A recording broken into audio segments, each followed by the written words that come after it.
นี้ให้เจ้าใดทั้งดาวดวงนี้ดำแก้วได้ทั้งเสือสนแจวมุกดาได้ทั้งแก้วพิลาแดงกอดแก้วประหลอดแดงเมืองที่นุ่นเหลืองน้ำเพิงวิกาเกินพันคำสาพันนานาต่างๆตั้งแต่นี้เมื่อหนาวัวเงินเบินจงมาเกิดชวนแดนเจ้าเยอะวัวเงินแสนจงมาเกิดชวนไหวเจ้าเยอะวัวเงินห้อยจงมาเกิดหัวคันใดเจ้าเมื่อเจ้าเที่ยวทางไกลเจ้าได้ขี่มาแจกเที่ยวทางแดดได้ขี่มาพ้นเจ้าเมื่อใส่ยาร้อนที่ตะเน่งสุขเป็นเรื่องสบายพาสุขสบายยืนเท่าอายุเจ้าได้ห้อยผัวพันวัษาไปยิ่งก้าวตามบาคาถาสัพพัญญูเจ้าไว้ว่า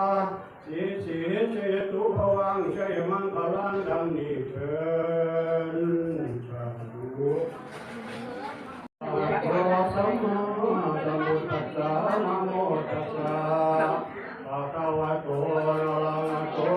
สัมมาสัมพุทธัสสะนะโมตัสสะภะคะวะโตอะระหะโตสัมมาสัมพุทธัสสะว่าเจเจเจนดีใจพระพ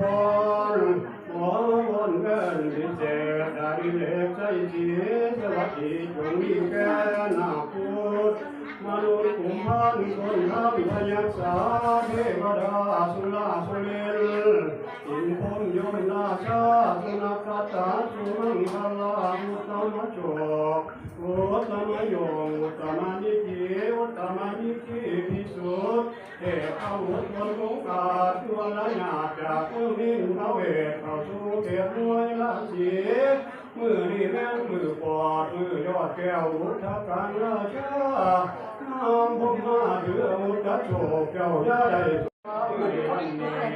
โอ้เอาเด้อแม่เด้ออยากให้เด้อเราเด้อไปเด้อ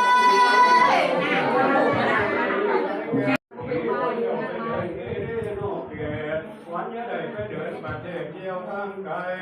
ยาได้ไปรู้ว่าชมไปขอไม่จะอยากลาหน้าดูก่อนเลยอยากเสียจริงต้อยว่าจริงได้แก่สา